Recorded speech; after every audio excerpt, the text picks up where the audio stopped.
Assalamualaikum warahmatullahi wabarakatuh. Waalaikumsalam warahmatullahi wabarakatuh. Baik, selamat siang dan salam sejahtera bagi kita semua. Yang terhormat, Ketua Departemen Matematika FMIPA Universitas Indonesia, Bapak Profesor Al-Hadi Bustamam, PhD. Yang terhormat, Ketua Program Studi S1 Matematika, Dr. Hengki Tasman, MSI. Narasumber kita pada hari ini, Profesor Dr. Ernad Henry Murphy, Prof. Kiki Arianti, PhD, dan Dr. Dipo Aldila. Para dosen, peneliti, dan akademisi yang kami hormati, dan seluruh peserta webinar yang kami banggakan. Puji dan syukur kita panjatkan ke kehadirat Tuhan Yang Maha Esa, karena atas rahmat dan karunia-Nya, kita dapat berkumpul secara virtual dalam keadaan sehat, walafiat dalam acara webinar pembukaan program studi Doktor S3 Matematika FMIPA Universitas Indonesia. Izinkan saya, Debbie Oktiareni, untuk memandu jalannya acara kita pada siang hari ini. Webinar ini diselenggarakan dalam rangka memperkenalkan secara resmi program studi S3 Matematika FMIPA UI kepada publik, serta menjadi wadah diskusi ilmiah mengenai perkembangan riset dan studi lanjut di bidang matematika. Webinar ini akan dimulai dengan pengenalan prodi, kemudian dilanjutkan dengan pengenalan kasus riset di program S3 Matematika FMIPA UI. Kemudian untuk sesi diskusi dan tanya jawab akan dilakukan di akhir sesi, setelah semua paparan dari narasumber selesai. Sebelum memulai inti acara, Bapak Ibu kami mohon untuk mengaktifkan kamera karena akan dilakukan foto bersama.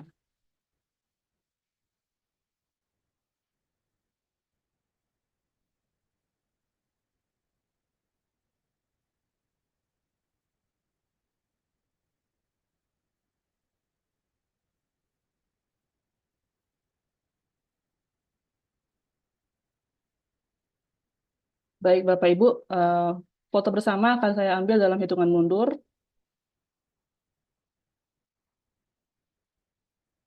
Oke, 3, 2, 1. Sekali lagi mohon izin Bapak Ibu. 3, 2, 1.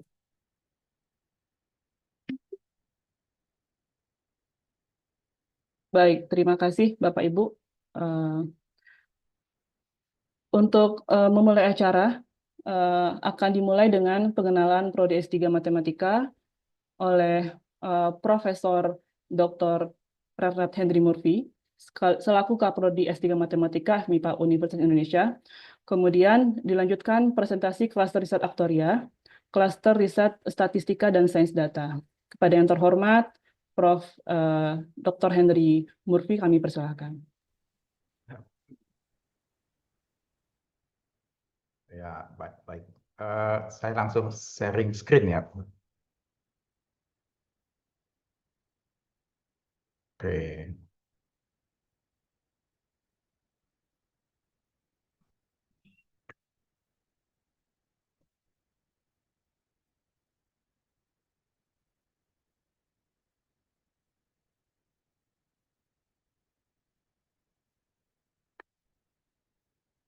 Pak, sudah bisa dilihat?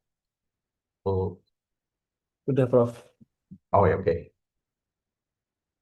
Ya, baik. Assalamualaikum warahmatullahi wabarakatuh. Pertama-tama saya ucapkan terima kasih Bu Debbie untuk kesempatan saya bicara hari ini. Ya, selamat datang Bapak Ibu. Terima kasih sudah hadir pada acara sosialisasi atau pengenalan program Doktor Matematika, Departemen Matematika FMIPA Universitas Indonesia. Ya, program doktor ini baru perizinannya dan baru akan mulai itu semester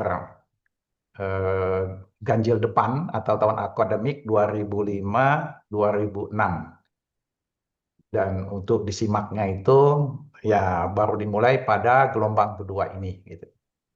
Nah, Karena pada gelombang pertama eh, proses perizinannya itu belum selesai, gitu.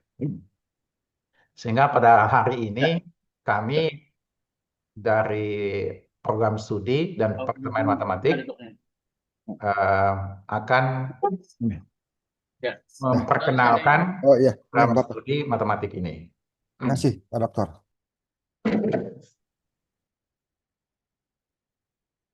Ya, baik, Bapak Ibu. Ya, ini terkait dengan Universitas Indonesia. Jadi program studi Doktor Matematika MIPA Universitas Indonesia ini di bawah Departemen Matematika Indonesia. Kemudian di bawah Fakultas MIPA dan kemudian Departemen Matematik. Jadi Departemen Matematik ini sudah cukup lama berdiri sejak tahun 1961, yang dulunya hanya ada peminatan, tapi saat ini S1-nya saja sudah ada 3 program studi, kemudian program pasca sarjana, yaitu S2 dan S3 matematik. Ini adalah profil singkat Departemen Matematika untuk universitas rankingan universitas berdasarkan QS World Ranking. Departemen Matematika khususnya dalam bidang subjek matematika itu berada pada 451 sampai 500 dunia. Kemudian di Indonesia nomor 2. Gitu. Nah, untuk apa namanya penelitian, terutama ini diindeks oleh Simago, nah, ini bidang studi matematik itu nomor 1 di Indonesia. Dan ini salah satu dari 7 bidang keilmuan di Universitas Indonesia. Oke, baik. Kemudian untuk masuk ke prodi Doktor Matematika ini ada 2 jalur utama, yaitu ada jalur kuliah dan riset, kemudian jalur riset. Jadi kalau jalur kuliah itu nanti ada penggabungan antara kegiatan perkuliahan dan riset. Sementara kalau jalur riset itu langsung riset, jadi tidak ada perkuliahan. Sehingga jalur riset ini utamanya itu diperuntukkan bagi kandidat yang sudah memiliki latar belakang riset. Jadi ketika masuk sudah langsung riset, tidak ada perkuliahan lagi. Kemudian program Doktor Matematika ini ya sesuai dengan Departemen Matematika itu secara umum itu memiliki 4 bidang minat. Ada matematika murni, kemudian pemodelan dan aplikasi, kemudian statistik dan data science, kemudian ilmu aktuaria. Nah, nanti masing-masing bidang ini nanti ada klaster risetnya. Nah, ini yang nanti beberapa klaster riset itu akan mendeskripsikan umum terkait dengan topik-topik riset yang ada pada bidang minat ini. Dan itu yang akan menjadi ya topik riset untuk program doktor nantinya. Nah, untuk menyelesaikan program doktor matematik ini, ya mahasiswa diwajibkan mengikuti kegiatan akademik. Bobot SKS-nya itu minimal 88 SKS. Jadi ini kurikulum baru sejak tahun 2024. Kemudian rentang waktunya pun baru juga, yaitu mulai dari minimal 5 semester, jadi tidak bisa lebih cepat juga, karena ini terkait dengan aturan dikti. Kemudian nanti yang maksimumnya cukup lebih lama, yaitu 12 semester. Nah, untuk program doktor matematik ini, walaupun apa namanya baru berdiri, tapi sudah terakreditasi untuk program studi baru yang disebut dengan akreditasi minimum. Jadi ya statusnya sudah terakreditasi. Jadi belum terakreditasi. Dan ini adalah apa namanya sebaran kuliah untuk perkuliahan jalur kuliah dan riset. Jadi yang pertama ini jalur kuliah, sesuai dengan namanya nanti di semester 1 dan semester 2 itu, utamanya semester 1 itu perkuliahan. Jadi perkuliahan ada yang sifatnya umum di universitas seperti filsafat ilmu pengetahuan, kemudian ada yang integrasi sains, biasa 1 MIPA, kemudian matematika, kemudian nanti ada mata kuliah pilihan. Nah, mata kuliah pilihan ini nanti disesuaikan dengan topik risetnya. Jadi apa namanya bisa dikatakan ini semacam mata kuliah pendukung riset gitu. Sehingga ya pada semester 1 ya secara otomatis ya sebaiknya calon mahasiswa itu sudah memiliki riset kira-kira kemana sehingga nanti bisa memilih mata kuliah pendukungnya. Kemudian ya semester 2 itu proposal riset sama metodologi penelitian. Sementara untuk semester 3, 4, 5, 6 itu antara jalur kuliah dan riset itu sama. Paling tidak mirip gitu. Jadi yang berbedanya itu hanya di semester 1 dan semester 2. Jadi kalau yang program riset nanti semester 1-nya itu diganti dengan mata kuliah yang namanya kajian literatur 1 dan kajian literatur 2. Jadi ya mahasiswa langsung melakukan kajian literatur. Sementara yang program kuliah dan riset, ya kajian literaturnya itu bisa didistribusikan mata kuliah, termasuk mata kuliah pendukung topik tadinya. Gitu. Sementara pada semester 2 itu sama proposal, kemudian 3 itu sama.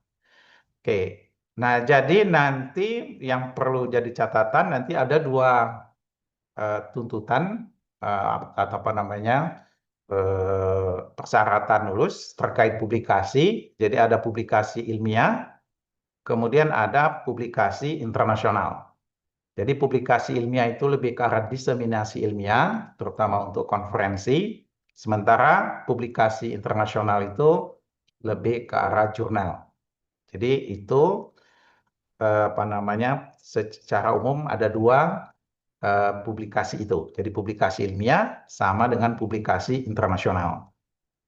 Jadi 1 dan 2 ini, 1 itu sifatnya penilaian internal, nanti publikasi 2 ini sifatnya hasil publikasinya. Kemudian ya ada ujian hasil riset, itu progres, perkembangan riset, kemudian ada disertasi. Terakhir adalah promosi doktor. Ya, terbuka, itu promosi doktor. Dan ini adalah mata kuliah pilihan, karena tadi ada 4 bidang minat, maka ini adalah beberapa mata kuliah pilihan yang nanti bisa dipilih di semester 1. Untuk kuliah jalur riset, jika promotornya juga mensarankan untuk mengambil mata kuliah, yaitu memungkinkan saja, tapi sifatnya sit-in, karena tidak akan direkod sebagai perolehan kredit. Mungkin saya agak sedikit cepat, nanti kita bisa di sesi tanya jawab. Nah, kemudian prodi doktor matematik ini persyaratan umumnya, pertama background-nya itu yang terkait dengan matematik, ilmu komputer, semuanya termasuk juga engineering, ekonomi, mungkin, dan lain sebagainya. Kemudian yang kedua memenuhi persyaratan Universitas Indonesia. Jadi yang pertama ya harus mendaftar secara daring, online, kemudian lulus ujian saringan SIMAK. Ini dari universitas. Kemudian untuk persyaratan khusus, ini sama dengan UI, pertama indeks prestasi. Nah, kemudian calon mahasiswa memiliki minimal 1 publikasi ilmiah sebagai penulis pertama dalam 5 tahun terakhir. Nah, khusus untuk jalur riset, yang minimal 1 terbit di Jurnal Nasional Terakreditasi SINTA atau Proceeding Internasional. Kemudian calon mahasiswa ini sangat disarankan mempunyai sudah memiliki calon pembimbing, promotor atau co-promotor dari program studi yang dibuktikan oleh surat kesediaan calon pembimbing. Kemudian juga nanti calon mahasiswa diminta untuk mengajukan proposal penelitian. Jadi kalau misalnya sudah memiliki calon pembimbing, ini lebih bagus lagi, ya bisa berdiskusi sebelum ujian masuk. Nah, nanti pada waktu pendaftaran SIMAK, maka ada beberapa dokumen yang dimintakan. Yang pertama, salinan ijazah dan transkrip nilai. Kemudian surat rekomendasi. Kemudian surat kesediaan calon pembimbing, terutama jalur riset. Jadi jalur riset ya harus ya, karena ketika masuk itu sudah melakukan riset. Jadi tidak ada periode untuk mencari pembimbing. Ya, walaupun demikian, untuk jalur kuliah, ya kami sangat sarankan juga, ya sudah memiliki calon pembimbing. Karena kan di semester 1 tadi ada pemilihan mata kuliah, gitu. Sehingga nanti ya bisa disesuaikan. Kemudian juga keempat, ya pra-proposal penelitian. Jadi sifatnya pra-proposal tidak harus sama dengan yang akan dijadikan riset. Jadi masih bisa berubah, gitu. Nah, nanti setelah ujian SIMAK, itu nanti akan ada wawancara di depan tim penguji mengenai pra-proposal penelitian.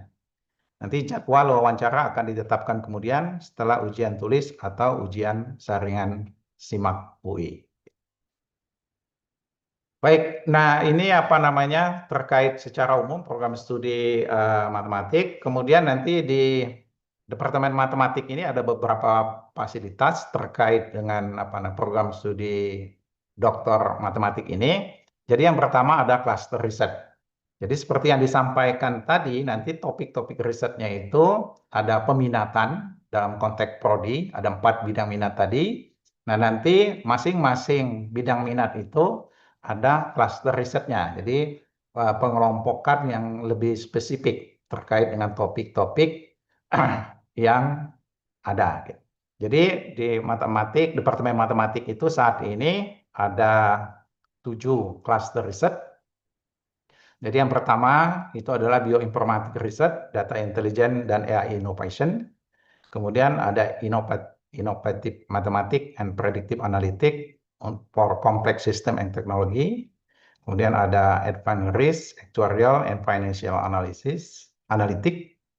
Kemudian ada cyber information security and intelligent transportation system. Kemudian interdisciplinary statistics and modeling, combinatoric and algebra, kemudian mathematical dynamic and data driven modeling. Jadi ini ada 7. Ya kalau lihat dari publikasi jurnalnya, ya Departemen Matematik cukup produktif dan ini adalah dihasilkan oleh cluster riset ini. Jadi ya cluster riset ini sudah memiliki juga pengalaman cukup baik dalam hal publikasi. Sementara publikasi akan menjadi syarat untuk kelulusan S3-nya. Oke, kemudian di samping itu nanti ada namanya itu unit kegiatan khusus. Pada dasarnya unit kegiatan khusus ini di bawah fakultas, tetapi sumber daya yang mengelolanya itu adalah dari Departemen Matematik. Utamanya unit kegiatan khusus ini umumnya terkait dengan kerjasama dengan industri supaya lebih fleksibel gitu dari segi administrasi dan lain sebagainya. Jadi yang pertama nanti ada data science, DSC, kemudian ada Pusmaka, Pusat Studi Matematika Komputasi dan Analisis Data, pojok statistika. Jadi nanti ya bisa juga nanti koneksi dengan unit kegiatan khusus ini. Ada hubungannya ke sana juga. Oke, dan ini yang lain-lain fasilitas departemen ya sama semua departemen S1, S2, S3.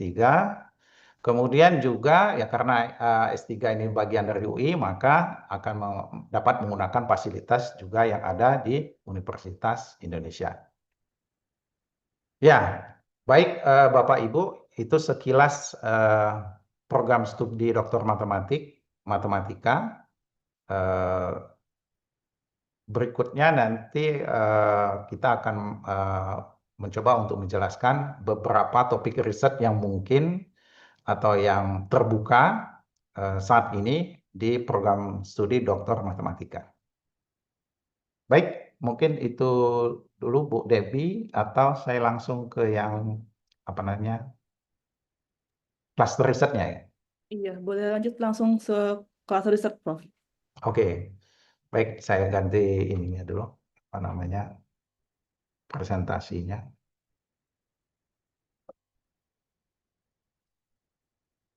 Oh, coba masuknya. Oke.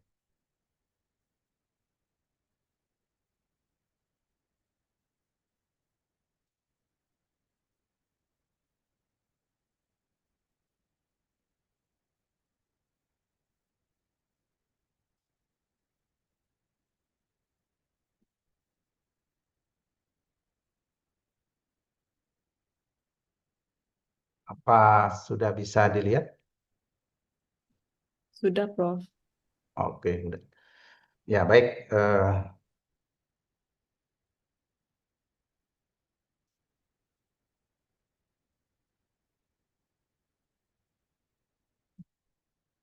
Sebentar.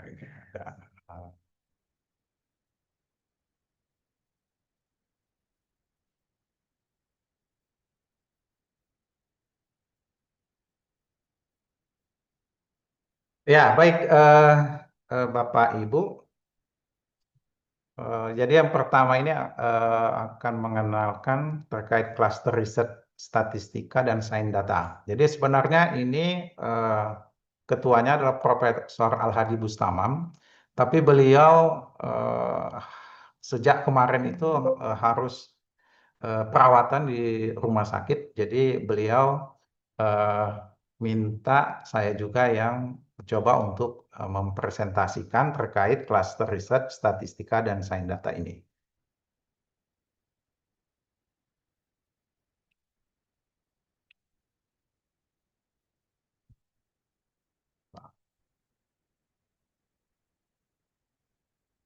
Oke.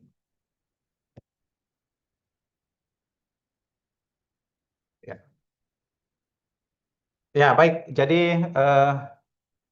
secara umum untuk bidang peminatan statistika dan sains data ini ada 3 perangkat pendukungnya. Jadi yang pertama adalah DSC atau Data Science Center. Tadi yang saya sampaikan semacam apa namanya unit kegiatan khusus. Kemudian ada tadi Bioinformatic Research atau Brain AI Lab, kemudian ISM Lab. Jadi ada 3 ini. Nah, yang pertama terkait dengan data center, Data Science Center ini, pada dasarnya Data Science Center ini adalah kegiatan apa namanya unit kegiatan khusus di bawah fakultas yang ide dasarnya itu untuk koneksi ke industri. Koneksi ke industri, jadi semacam menjembatani antara riset dengan dunia industri, dengan dunia usaha dan dunia industri. Ya harapannya itu nanti ada koneksi yang kuat antara riset penelitian dengan industri. Ya, yang sering kita kenal dengan istilah triple helix. Oke. Nah, jadi DSC ini akan memegang 2 peran. Jadi pertama dia lebih ke arah aplikasi untuk industri, tetapi juga nanti dia juga terkoneksi ke cluster riset untuk riset-riset yang sesuai. Jadi apa namanya, jika koneksi ini lancar, sangat bagus sekali. Jadi satu sisi bisa apa namanya berinteraksi dengan industri, sisi lain jadi bisa mensupport juga penelitiannya. Jadi ada beberapa bidang pada DSC ini terkait dengan fungsinya sebagai services, layanan, misalnya membuat sertifikasi profesional di bidang data science, kemudian nanti mensupport juga untuk riset di master program dan doktor program. Kemudian ini adalah beberapa, ya karena memang dituntut unit kegiatan khusus ini sifatnya kolaborasi lintas sektor dan juga industri, jadi bukan hanya riset. Jadi sudah cukup banyak kerjasama dengan pihak-pihak industri, Samsung, kemudian ada yang cukup besar itu adalah Kalbe, yang apa namanya, dan industri-industri lain yang terkait.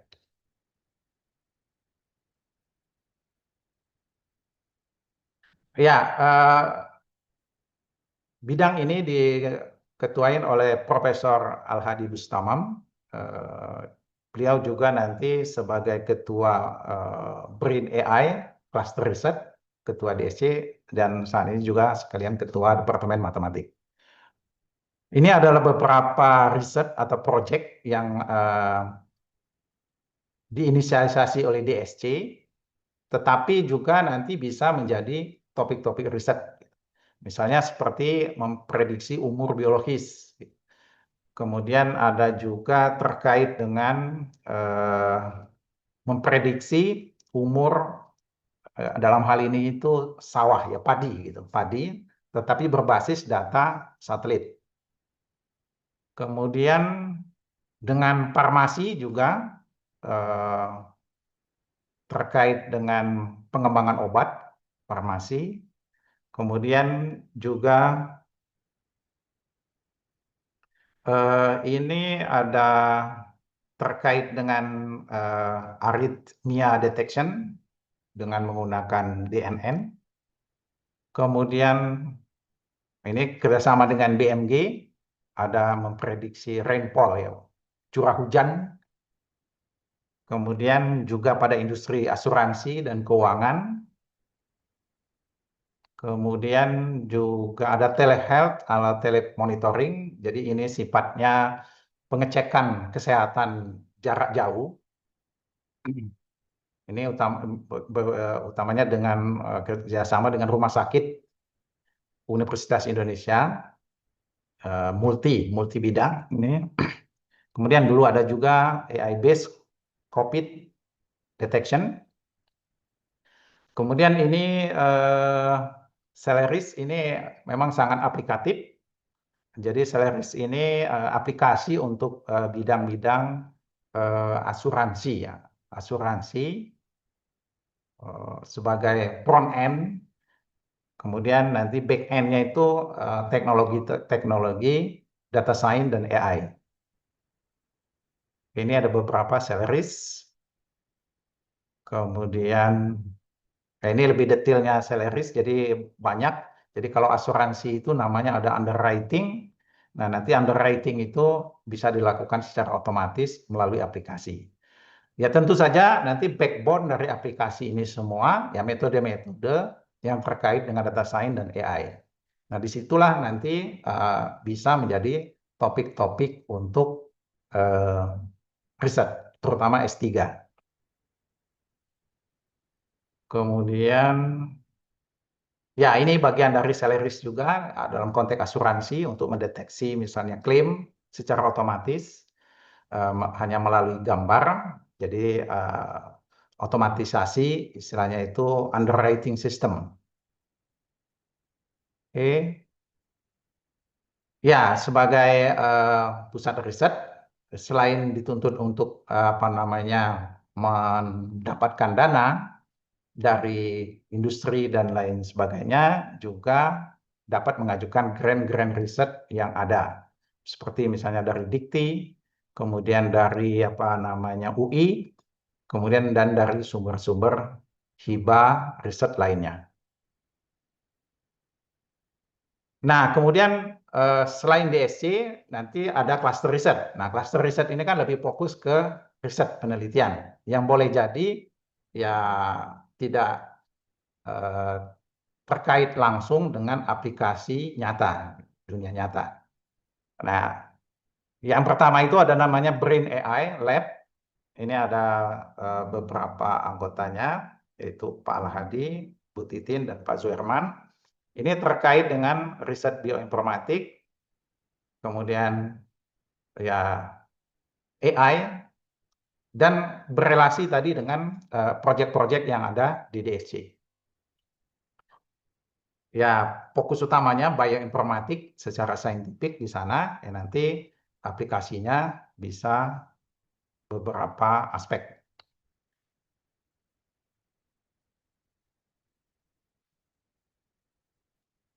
Nah, yang kedua itu adalah ada yang namanya Interdisciplinary Statistics and Modeling Lab. Ini nanti ada Bu Yekti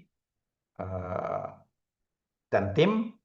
Jadi cakupan penelitian utamanya di sini terkait dengan statistical spatial modeling, ada statistik teori juga, psikometri, sport analitik, kemudian statistika lingkungan, dan beberapa hal yang lainnya. Nah, kemudian yang untuk sesi ini yang terakhir itu adalah ARAPA Lab, yaitu Advanced Risk Actuarial and Financial Analytic Lab. Jadi lab ini merupakan lab riset yang fokus pada pengembangan dan penerapan metode analitik lanjut untuk bidang risiko, aktuaria, dan keuangan. Jadi lebih fokus ke 3 bidang ini. yang mana mengintegrasikan pendekatan-pendekatan yang ada. Misalnya kuantitatif, sains data, pembelajaran mesin, deep learning, dan teknik optimasi untuk mendukung pengambilan keputusan strategis di sektor manajemen risiko, asuransi, dan layanan keuangan. Ini ada beberapa ruang lingkup penelitian lab ini, seperti misalnya pemodelan risiko berbasis interpretable machine learning dan deep learning. Jadi pada dasarnya pada bidang risk, aktuari dan asuransi kan biasanya metode-metode yang sudah ada itu adalah metode-metode statistik dan probabilistik. Nah, ya pengembangan keilmuannya itu mencoba untuk merevisit metode-metode tersebut dengan metode-metode terkini. Ya salah satunya ya metode-metode misalnya machine learning, deep learning, termasuk juga yang masih berkembang itu misalnya metode-metode optimasi. Dan ini akan menjadi pengembangan keilmuan pada lab ini. Kemudian ada simulasi aktuaria berbasis data historis, eksplorasi solusi data driven untuk permasalahan ketidakpastian dan volatilitas pasar. Kemudian ada optimasi portofolio keuangan. Kemudian algoritma optimasi termasuk optimasi stokastik dan heuristik untuk hasil analitik yang lebih akurat dan efisien. Ya, jadi ya Arapa Lab sebagai bagian dari cluster riset juga didedikasikan nanti untuk menghasilkan riset yang berkualitas, kemudian solusi berbasis teknologi, dan kerjasama strategis antara akademisi, regulator, dan industri. Ya baik, ini untuk anggota tim Arapa Lab, backbone-nya itu adalah bidang aktuaria, yang saat ini juga sudah ada program studi ilmu aktuaria untuk level S1-nya. Baik, dari saya cukup di sini dulu Bu Devi. Terima kasih Bapak Ibu atas perhatiannya. Nanti kalau ada pertanyaan nanti di sesi diskusi. Ya, saya tutup. Assalamualaikum warahmatullahi wabarakatuh. Waalaikumsalam. Wabarakatuh. Terima kasih kepada Prof. Henry Murphy. Kemudian paparan selanjutnya akan diberikan oleh Prof. Kiki Ariyanti terkait klaster riset matematika murni. Kepada yang terhormat Prof. Kiki Ariyanti dipersilakan. Terima kasih Bu Debbie untuk pengenalannya. Pak Henry boleh di close dulu ya? Bentar. PPT-nya. Nah, close-nya pakai apa ya Bu? Aduh. Oh ya, stop share. Oke, ya. Selamat siang semuanya ya. Di sini ada beberapa nama yang masih saya kenal, kecuali yang dosen-dosen di Departemen Matematik ya, saya pasti kenal ya. Jadi siang ini kami akan berusaha untuk menjelaskan tentang kelompok riset combinatorics and algebra ya. Sebentar saya izin untuk share dulu.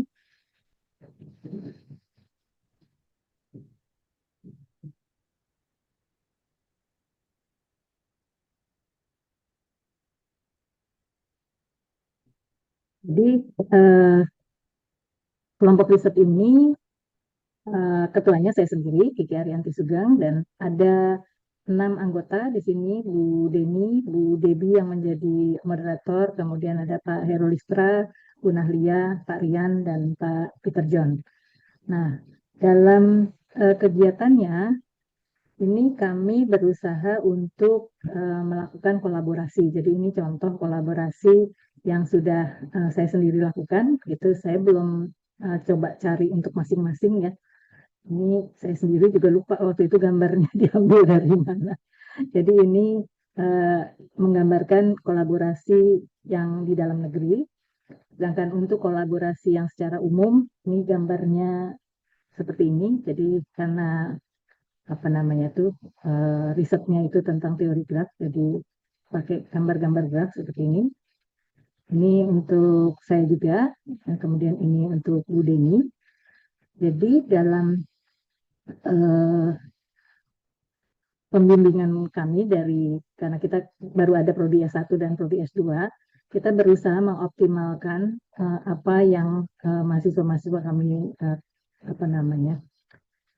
punya ya. Jadi kalau bisa risetnya itu dibuat menjadi paper itu kami usahakan untuk menjadikan paper supaya masing-masing mahasiswa juga punya pengalaman. Kalau untuk S3 kan harus ya. Untuk S2 juga ada syarat bahwa harus melakukan publikasi. Untuk S1 sebetulnya tidak, tapi karena banyak yang hasil risetnya bagus, itu juga kami usahakan untuk dipublikasi. Dan dalam publikasinya itu kami usahakan untuk melakukan kolaborasi. Nah, untuk mendukung risetnya, ini ada beberapa hibah riset yang kami dapatkan untuk periode sekitar 5 tahun terakhir. Ini hibah riset yang ketuanya saya. Di sini kalau dilihat dari hibah riset yang ada, ini dari judul-judulnya mungkin bisa dibayangkan bahwa riset yang kami lakukan adalah tentang lebih kepada pelabelan pewarnaan graf dan juga kaitannya dengan matriks, dalam hal ini matriks anti-adjasensi. Ini hibah riset yang telah yang Bu Deni menjadi ketuanya. Nah, kalau dilihat di sini juga ada yang serupa dengan yang hibah riset yang kami peroleh, tapi di sini juga ada teori Ramsey. Nah, untuk hibah riset yang sedang berjalan, jadi proyek riset kali ini kami meneliti tentang pelabelan. Jadi ada dua, pelabelan jarak dan pelabelan tak teratur modular. Yang kalau yang tak teratur modular kita cari kelas-kelas graf yang kekuatannya itu konstan. Jadi dalam bidang matematik ini itu murni ya, dalam murni itu biasanya kita cari suatu sifat khusus dari karena kita objeknya adalah graf, ada sifat khusus dari graf. Jadi kalau di sini nanti kalau pelabelan tak teratur modular itu kebetulan kemarin secara tidak sengaja diperoleh ada kelas graf yang kekuatannya itu konstan. Nah, jadi pertanyaan berikutnya adalah ini juga akan menjadi topik berikut topik riset yang akan datang. Sebetulnya graf yang seperti apa sih yang punya kekuatan tak teratur modularnya konstan? Yang pertama pelabelannya ada banyak ya pelabelan. Jadi ini dua yang menjadi konsentrasi kami pada saat ini. Nah, topik riset yang sedang berjalan dalam kelompok riset kami itu nggak cuma pelabelan pewarnaan graf, teori Ramsey ataupun matriks. Di sini juga ada beberapa teman yang risetnya tentang aljabar Hopf, himpunan penentu dalam graf, himpunan fuzzy intuitif, dan aljabar komutatif kombinatorial. Tapi khusus untuk topik riset S3, kalau nanti ada yang berminat, kami memfokuskan pada pelabelan graf, pewarnaan graf, teori Ramsey, dan matriks dalam graf. Jadi itu 4 topik riset. Jadi untuk matematik murni itu kan sebetulnya banyak ya bidang-bidangnya gitu. Tapi yang paling kuat atau yang paling kuat di UI itu adalah kombinatorics dan juga aljabar, sehingga aljabarnya belum yang yang betul-betul aljabar gitu, tapi aljabar yang terkait sama graf. Jadi topik yang kami tawarkan itu ada 4 ini. Jadi di dalam pelabelan graf nanti mungkin saya akan kembali lagi, tapi ini saya teruskan dulu. Jadi dalam pelabelan graf ini, ini adalah yang pelabelan tak teratur modular. Jadi kita punya suatu graf, maka akan dicari pola bagaimana cara dalam hal ini yang diberi label atau diberi angka itu busurnya, sedemikian sehingga dia punya sifat tertentu. Untuk yang tak teratur modular ini kita lihat bahwa busurnya itu boleh punya label yang sama, tapi nanti bobot simpulnya itu akan menghasilkan yang berbeda. Jadi kalau dilihat di sini, ini ada 5, 6, 7, 8, 9, dan seterusnya, ini semuanya beda. Nah, ini untuk waktu itu kita meneliti tentang graf yang kita sebut sebagai graf mahkota. Untuk pewarnaan juga mungkin ya Ibu dan Bapak dan juga teman-teman yang lain sudah tahu bahwa kita berusaha mencari warna minimal dari suatu bentuk atau kelas gerak. Nah, tentu saja kita tidak hanya melihat untuk ini namanya graf dumbbell roda. Yang dicari bukan hanya 2 graf ini, tapi kita cari untuk berapapun simpul dari graf rodanya, berapa warna sih yang kita butuhkan gitu. Jadi dalam hal ini kita bisa temukan bahwa untuk N ganjil itu 4, untuk N genap ini 3. Hasil ini bukan kelompok kami yang menemukan, tapi sudah ditemukan oleh orang. Dan hasil dari ini bisa kita gunakan untuk pelabelan yang kita sebut sebagai pelabelan anti ajaib, lokal anti ajaib total di sini. Jadi dari bantuan apa namanya pewarnaan tadi, kita punya seperti batas bawah berapa sih yang harus kita berikan warna pada kelompok ini. Dan yang dilakukan adalah kita mencari fungsinya. Jadi ada beberapa konstruksi yang apa namanya yang bisa dilakukan, tapi salah satunya adalah mencari fungsi pelabelan dari si simpul-simpul dan busur-busurnya sedemikian sehingga dia mempunyai sifat tertentu. Nah, ini untuk apa namanya untuk mendapatkan bayangan si grafnya itu mau diapain aja sih. Nah, sedangkan untuk Ramsey beda lagi apa namanya cara mencari itu ada terkait dengan pewarnaan juga, tapi definisinya berbeda gitu ya. Nah, ini jadi nanti dicari berapa sih label-label busurnya, juga label simpulnya, sedemikian sehingga nanti karena ini lokal, berarti yang bertetangga simpulnya itu tidak boleh punya bobot yang sama. Itu yang warna-warni itu bobotnya. Tapi, sekarang saya nggak mau jelasin ini ya secara detail. Ini untuk bayangan saja. Nah, kegiatan yang kita lakukan selain bimbingan, juga riset, kami juga menjadi host dari beberapa conference maupun workshop. Ini adalah salah satunya yang kebetulan saya masih punya posternya. Jadi untuk yang di sebelah kiri kita tuh punya apa namanya workshop on graph labeling yang internasional yang akan diselenggarakan setiap kalau bisa 2 tahun sekali dan keliling ya. Jadi di seluruh dunia bukan hanya di Indonesia. Nah, ini di tahun 2021 karena waktu itu habis pandemi, ini spesial diadakan online dan kita salah satu apa namanya hostnya.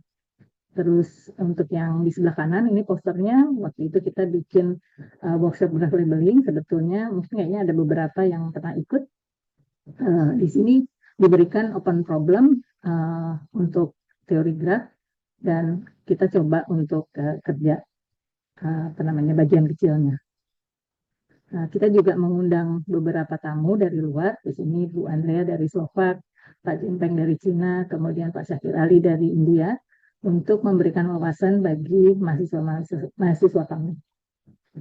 Nah, ini adalah contoh di mana kita belum memulai apa namanya kolaborasi bimbingan dengan kolaborator dari luar, tapi biasanya ini Zeviliano kayak ini juga ikut dalam tahap akhir kita minta bantuan atau berdiskusi dengan salah satu pakar di bidang ini. Jadi ini paper yang terakhir yang kami hasilkan. Ini bekerja sama dengan Bu Andrea dan Pak Martin dari Slovakia. Jadi bukan dalam bimbingan seluruhnya, tapi setelah hasilnya jadi kita diskusikan untuk mendapatkan apa tambahan atau insight dari pakar-pakar yang ada.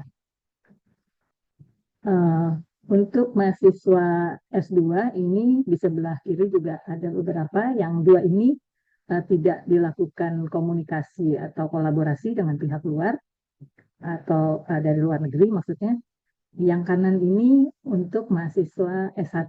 Ya. S1 itu biasanya kita gabung-gabung dari beberapa mahasiswa, tapi khusus untuk EUNIKA ini hasilnya sudah cukup untuk dipublikasi di jurnal internasional. Jadi terima kasih. Sekian pengenalan tentang kelompok riset kami. Nanti kalau ada pertanyaan, silakan ditanyakan di akhir sesi. Terima kasih, selamat siang. Kami kembalikan ke Bu Dewi.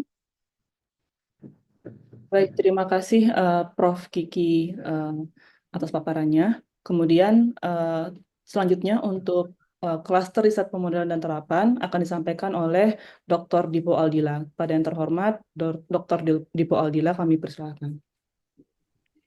Baik, terima kasih Bu Dewi. Mohon izin Bapak dan Ibu sekalian, saya share screen. Baik, apa sudah terlihat? Sudah, Pak. Baik, Bismillahirrahmanirrahim. Assalamualaikum warahmatullahi wabarakatuh. Dan selamat siang Bapak dan Ibu sekalian. Mohon izin perkenalkan, nama saya Dipo Aldila dan hari ini insya Allah saya mewakili kawan-kawan dari tim dosen yang topik-topik risetnya itu mostly di pemodelan serta ada beberapa juga yang ke teori, tapi lebih ke dynamical system. Jadi di sini ada saya sendiri, kemudian ada Ibu Bevina, kemudian ada Pak Gatot, Pak Hengki, Bu Kurnia, Bu Putri, Bu Rahmi, dan Bu Sarini. Baik, jadi mungkin dari kata kunci bahwa topik yang kami ingin sampaikan di sini adalah pemodelan. Ada baiknya kalau kita mengenal terlebih dahulu sebenarnya apa itu pemodelan matematik. Jadi pemodelan matematik itu adalah sebuah proses Bapak dan Ibu. Jadi bukan sebuah kegiatan yang sifatnya hanya satu arah, tapi dia adalah sebuah proses, bisa saja berupa sebuah kegiatan yang beriterasi, yang tujuannya apa? Tujuannya adalah untuk menerjemahkan fenomena di dunia nyata menjadi bentuk matematis maupun algoritma. Nah, fenomena ini mengapa kita bentuk secara matematis agar kita bisa memformulasikannya, menganalisanya sehingga kesimpulan-kesimpulan atau kebijakan atau policy bisa kita ambil dari pendekatan yang sistematis tadi. Jadi secara umum tujuan pemodelan matematik generally tentu adalah menjadi scientific backup dalam prediksi di masa depan, simulasi, misalnya kita ingin melakukan sesuatu, apa yang terjadi kalau saya melakukan sebuah intervensi terhadap suatu sistem dan lain sebagainya. Sebelum itu benar-benar kita lakukan di lapangan, kita perlu ada yang disebut dengan kajiannya terlebih dahulu. Nah, pemodelan matematik bisa melakukan itu. Serta di antara lain yang lainnya juga adalah uh, untuk optimasi strategi maupun kontrol sistem. Nah, mengapa S3 di bidang pemodelan matematik? Di era yang seperti sekarang ini, di relevansi global, tantangannya makin berat, sehingga pendekatan yang sifatnya multidisiplin, bahkan sampai transdisiplin itu makin urgent.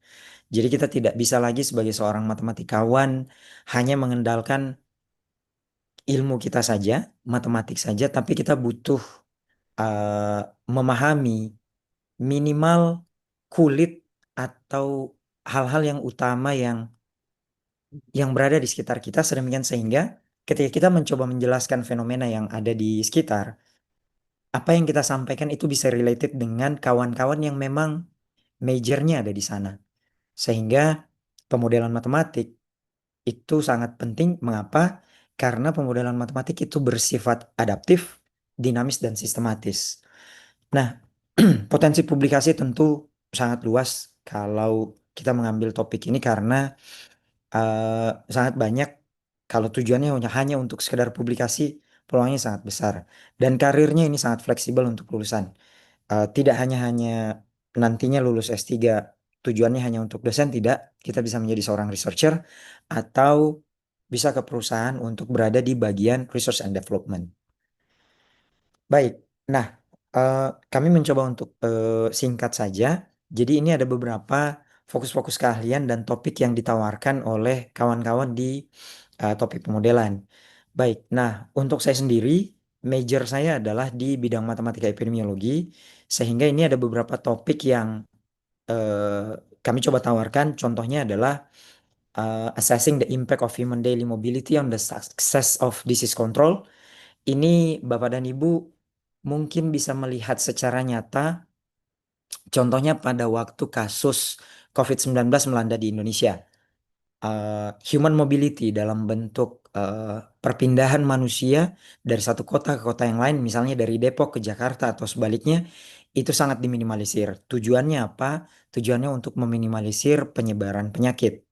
Nah, selain COVID, mobilitas manusia juga cukup banyak memberikan pengaruh pada penyebaran penyakit yang lain, sehingga itu sangat menarik untuk kita bahas.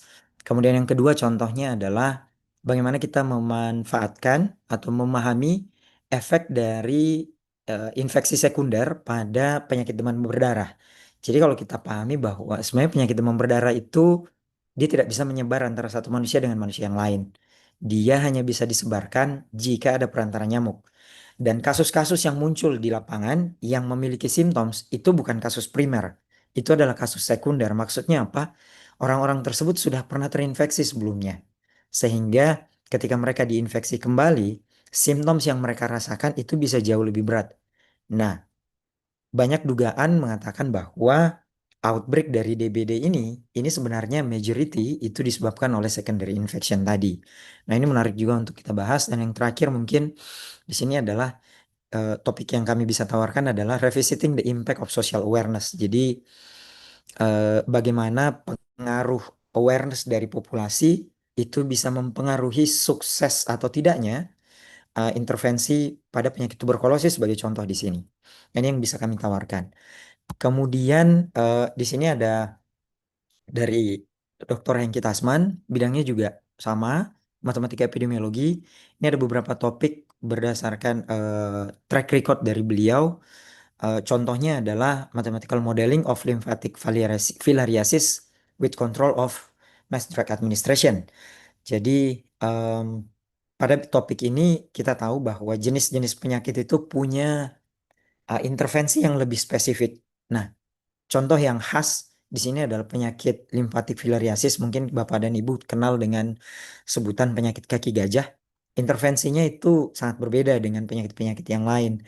Mereka sangat membutuhkan apa yang disebut dengan screening. Setelah melakukan screening, baru ada yang namanya implementasi pengobatan secara massal. Contoh yang lain yang juga ditawarkan adalah optimal control approach on malaria transmission effort under seasonal transmission. Jadi Bapak dan Ibu, kalau seandainya tertarik dengan topik ini, monggo bisa menghubungi Pak Hengki, emailnya di sini ada, atau bisa men-search di Scopus, mencari nama beliau, last name-nya pakai Tasman, kemudian first name-nya menggunakan Hengki. Baik, berikut di sini ada topik yang ditawarkan oleh Bu Rahmi. Bu Rahmi di sini specialization-nya itu adalah di nonlinear waves dan dynamical system. Jadi ini ada beberapa topik-topik yang coba beliau tawarkan. Jadi yang pertama ini adalah bifurcation structures and stability of localized modes on quantum graph with inhomogeneous nonlinearity. Kemudian ada Turing pattern. Nah, ini topik yang masih fresh kalau Bapak dan Ibu senang dengan memahami suatu pola. Nah, ini Turing patterns and spatio-temporal chaos in couple reaction diffusion advection system. Dan yang terakhir ini topik contoh yang ditawarkan oleh beliau adalah geometric desingularization of fast slow system in multispecies ecologic or epidemiological model. Jadi secara spesifik sebenarnya kalau dilihat dari topik yang ditawarkan oleh beliau di sini, ini mostly atau majorly ini adalah sebenarnya teori. Tapi toolsnya ini agak sedikit berbeda, yaitu dynamical system. Sehingga topik ini mencoba untuk menyatukan antara teori bifurkasi, kemudian pola spasial, serta sistem dinamik. Yang mana di sini sistem dinamiknya ada slow, ada fast. Jadi ada sebuah sistem, itu variabelnya itu ada yang bisa evolusinya itu bergerak secara cepat, ada juga yang bergeraknya secara lambat. Nah, ketika sistem ini, kedua variabel ini berinteraksi, maka pendekatannya itu tentu perlu pendekatan yang lebih spesifik atau yang lebih advance. Tidak bisa menggunakan pendekatan yang tradisional yang seperti biasa yang kita lakukan. Jadi bagi Bapak Ibu yang tertarik dengan dinamik nonlinear, chaos, dan struktur pola dalam sistem nyata, monggo. Bu Rahmi insya Allah bisa untuk membantu menjadi promotornya. Baik, berikutnya di sini ada topik yang ditawarkan oleh Bu Sarini Abdullah. Jadi beliau specialty-nya ada di Bayesian Statistic, Survival Analysis, serta Medical Statistic. Nah, ini ada 3 topik yang beliau tawarkan, namun tentu beliau masih open untuk kawan-kawan yang ingin masuk ke entah itu di Bayesian Statistic, Survival Analysis, atau Medical Statistic. Contoh yang ditawarkan oleh beliau adalah hybrid non-proportional hazard model for tropical infectious disease, kemudian spatial survival model with frailty terms of infectious disease mapping, kemudian Bayesian survival modeling with loss function on censored clinical data. Jadi saya coba meringkas mungkin yang beliau tawarkan di sini adalah beliau untuk mencoba untuk mengembangkan yang dikenal dengan pendekatan survival analysis lanjutan untuk penyakit tropis menular. Nah, dengan memadukan model hazard non-proporsional, kemudian spasial dan Bayesian, penelitian ini nantinya diharapkan mampu menangkap kompleksitas data klinis yang disensor, variasi spasial antar wilayah, serta ketidakpastian dalam data. Jadi kalau ingin pemodelan tapi lebih berbau statistik, monggo. Bu Sari sangat welcome. Atau ingin memadukannya dengan data science, silahkan. Bu Sari ini insya Allah siap untuk menjadi promotornya. Baik, kemudian yang kelima di sini adalah Bu Bevina Dehandari. Major beliau adalah di Computational Mathematics. Contoh topik yang beliau tawarkan di sini adalah hybrid modeling of infectious disease dynamic using mathematical model and deep learning approach. Kemudian machine learning based clinical decision support for non-communicable disease. Jadi study case-nya on autism. Jadi Bapak dan Ibu sekalian, kalau ingin mencoba memadukan antara AI dan classical mathematical modeling, monggo bisa kerjasama dengan Bu Bevina. Jadi Bapak Nadibu, kalau seandainya kita lihat dari topik yang pertama, misalnya kita classical modeling itu untuk infectious disease, misalnya menggunakan model SIR. Nah, sometimes kita butuh untuk mengestimasi parameter. Nah, estimasi parameternya ini kita bisa memanfaatkan AI.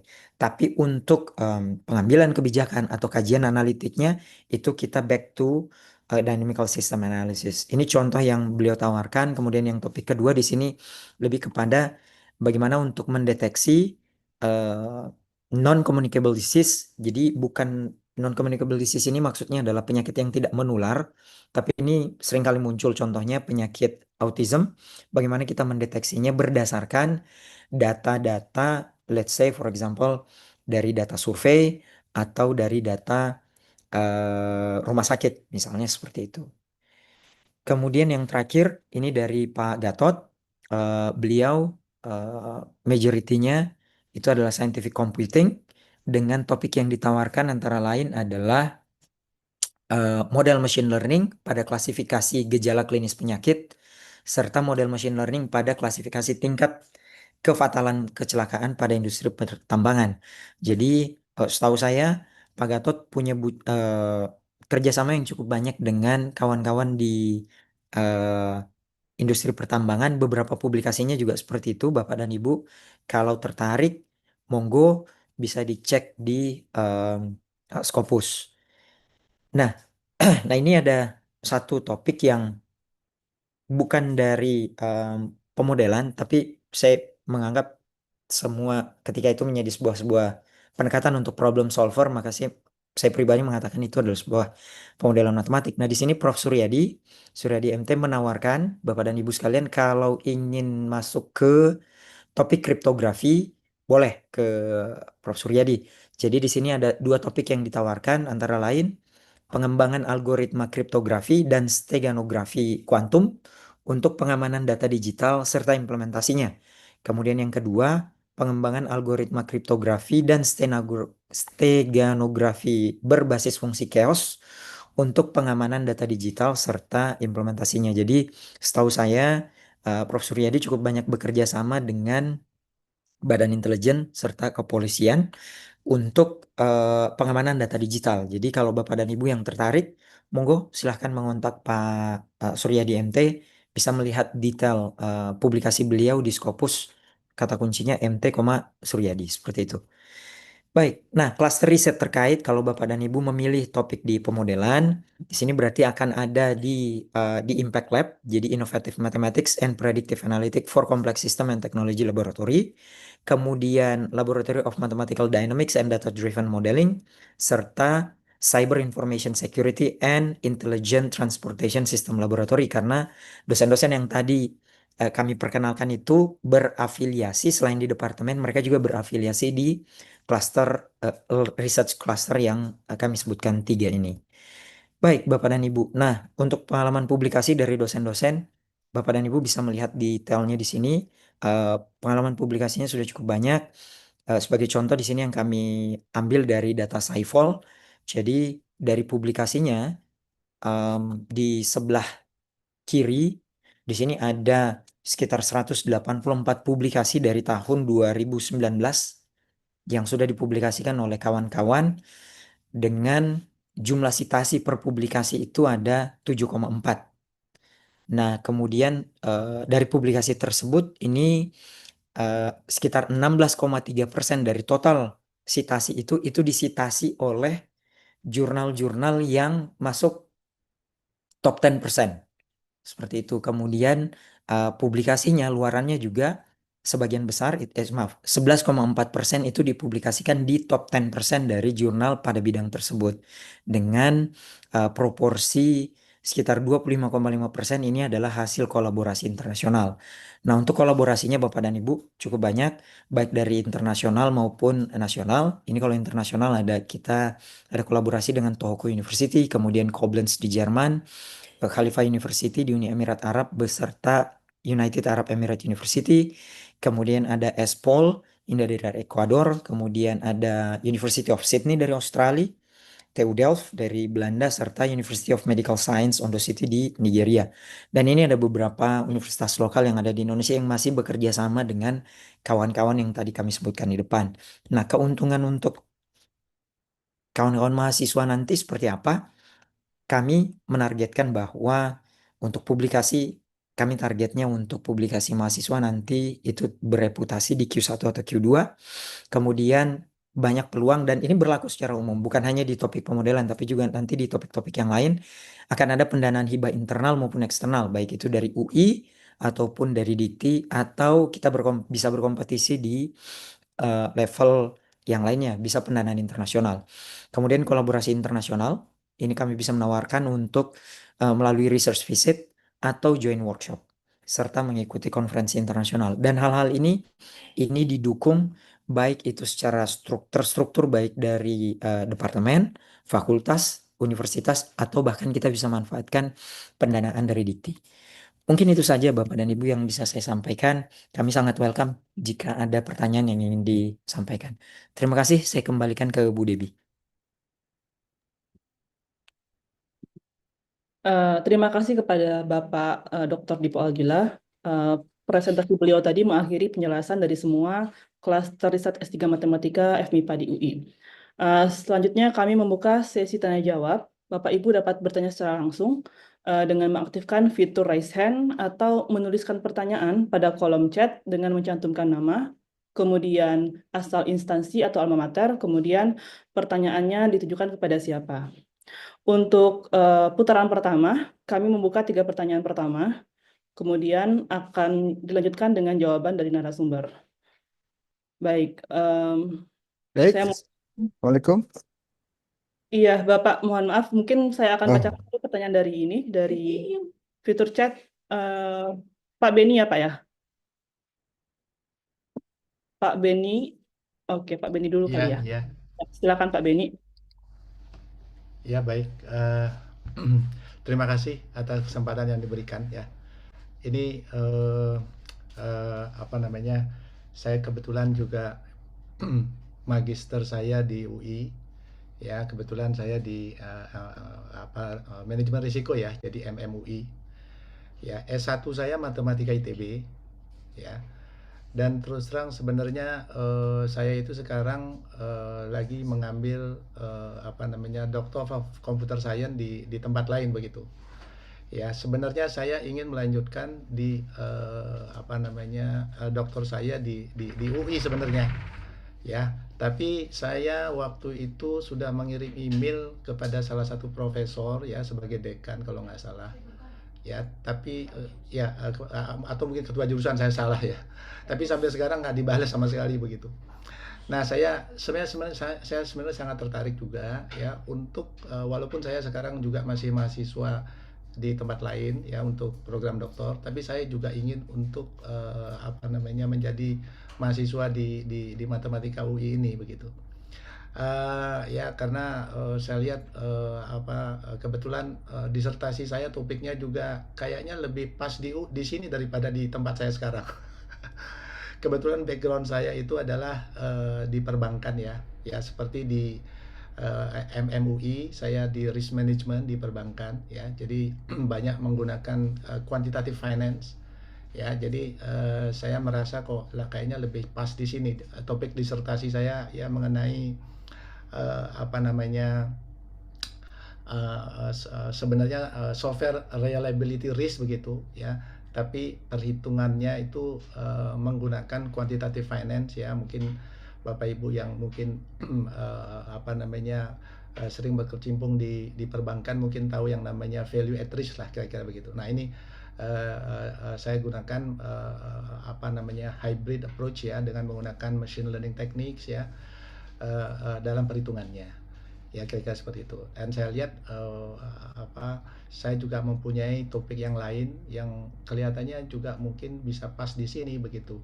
Dan saya ingin untuk walaupun saya nantinya insya Allah saya akan mendapatkan gelar doktor dari tempat lain, tapi saya juga ingin tetap untuk ikut sebagai mahasiswa doktor lagi mungkin di salah satunya ya mungkin di UI ini. Ya tadinya saya ingin di tempat lain ya di luar negeri begitu secara online begitu ya, tapi melihat tadi penjelasan tadi saya juga kayaknya lebih tertarik ke sini saja, ke UI saja lagi begitu. Nah, agar mungkin lebih bisa efektif ya sehingga kejadian yang tempo hari ya yang harusnya saya mungkin sekarang sudah menjadi mahasiswa S3 UI sebenarnya, tapi karena email saya tidak dibalas begitu. Bagaimana saya bisa secara efektif ya untuk bisa berkomunikasi kepada tim dari administrasi untuk mahasiswa, penerimaan mahasiswa ini sehingga tidak miss seperti yang saya alami tempo hari itu ya. Kemudian mengenai materi nanti untuk topik disertasi, kalau misalnya saya kebetulan bidang saya di quantitative finance ya, apakah memungkinkan seperti itu ya. Kemudian juga kalau misalnya kebetulan saya juga menggunakan banyak sekali saya berkecimpung di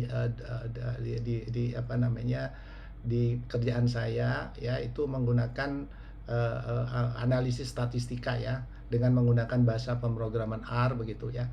Nah kemudian kebetulan saya juga sempat diminta sebagai dosen begitu ya temporer ya di tingkat S1 ya, Introduction to Econometrics ya.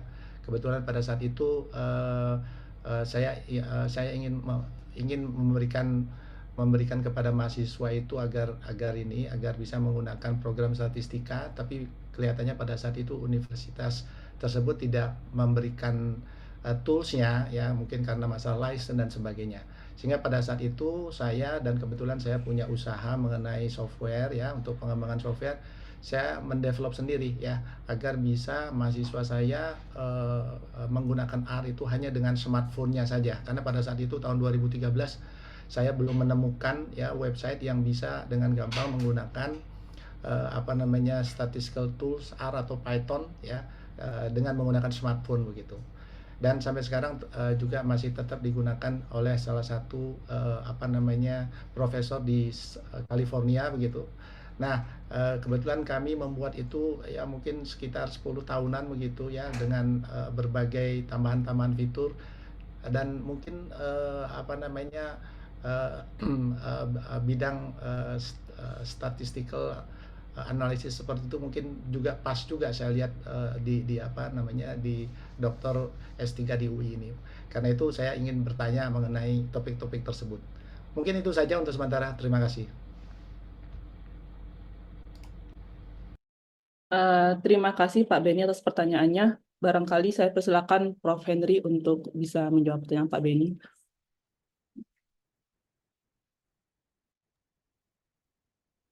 Ya, baik. Terima kasih Bu Debbie. Eh, ya, terima kasih Pak Beni untuk pertanyaannya. Ya, salam kenal. Saya Henry. Ya. Saat ini apa namanya diminta untuk mengkoordinir program S3 di Matematika FMIPA UI.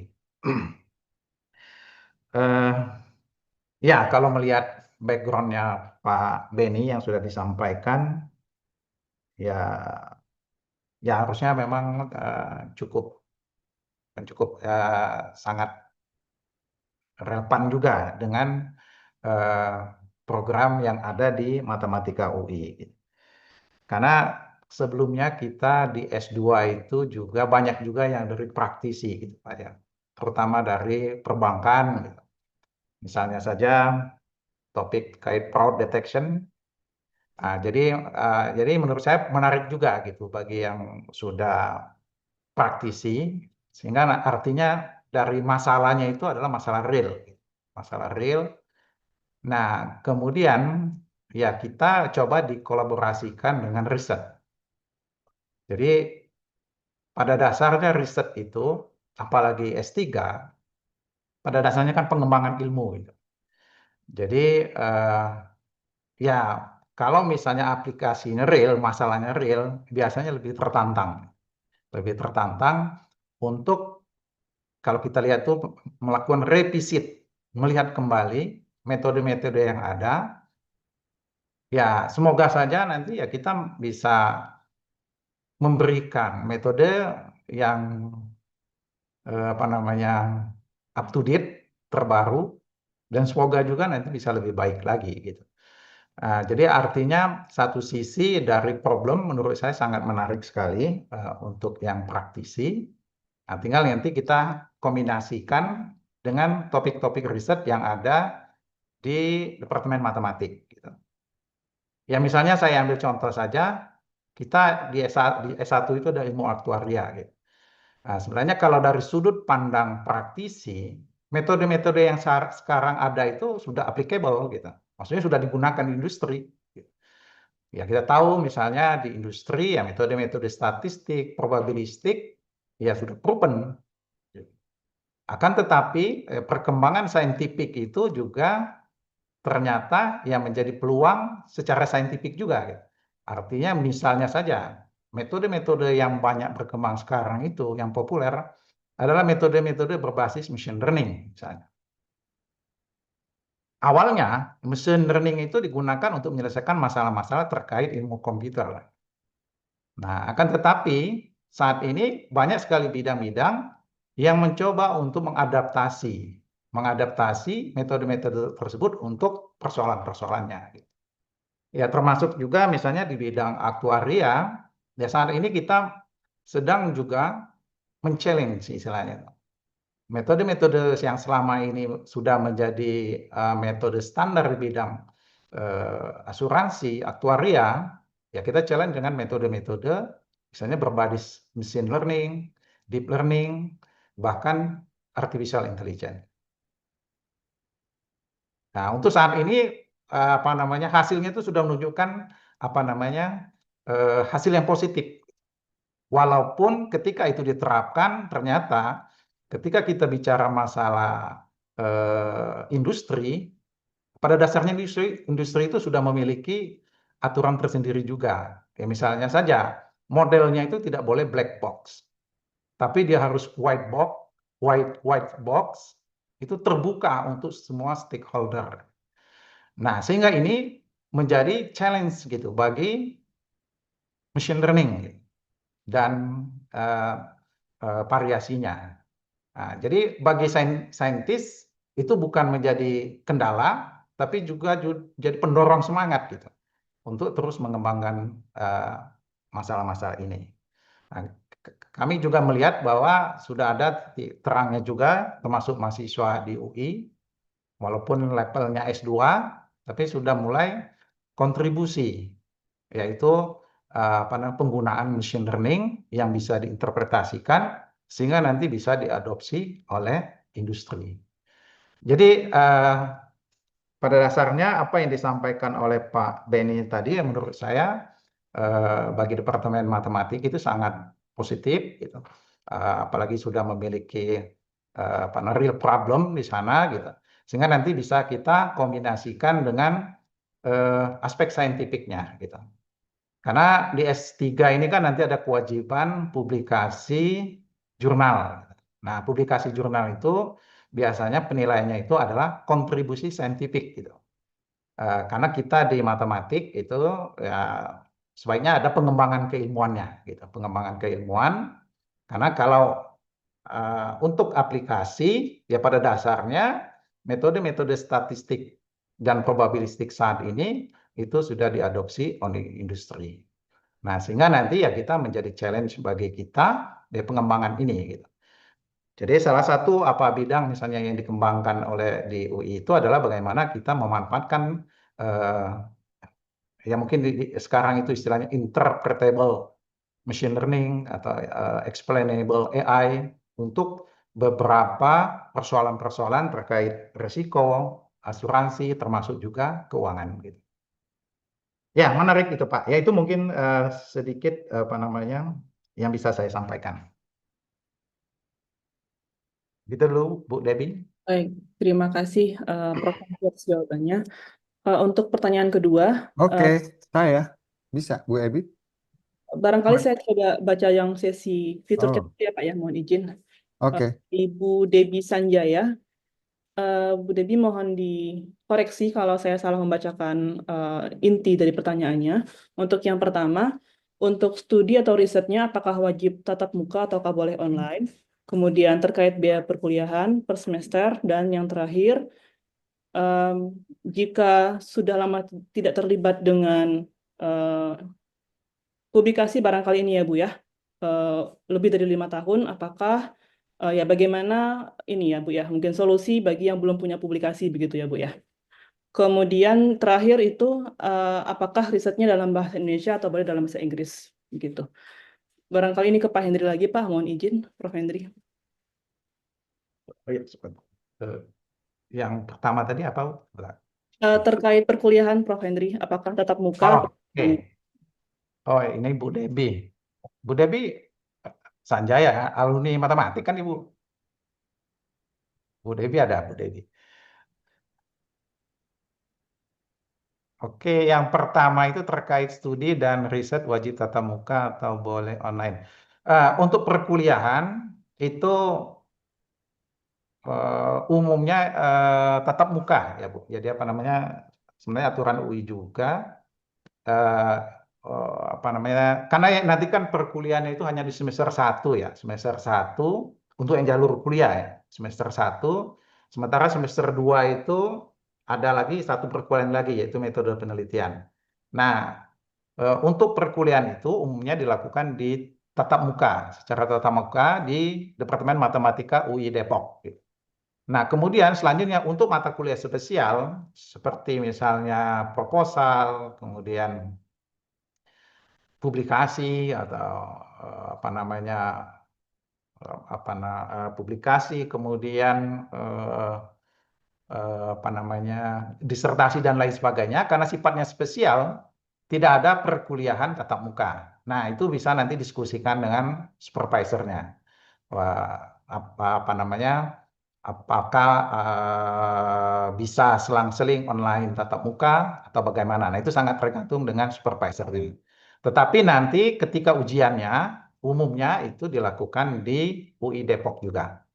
Walaupun memang nanti bisa didiskusikan juga karena mungkin saja nanti ada kopromotor atau pengujinya dari luar, ya kalau tidak memungkinkan mungkin hibrid. Oke, itu yang pertama. Kemudian, biaya perkuliahan ini sebenarnya bukan domain kita di program studi, ya, Bu. Jadi program studi itu lebih ke arah akademik, gitu. Nah, biasanya untuk administrasi itu adanya di universitas. Nah, saat ini yang kami lihat, kemarin baca SK-nya, Jadi sepertinya UI itu udah menerapkan aturan baru tidak ada uang pangkal, kemudian digabungkan per semester, gitu.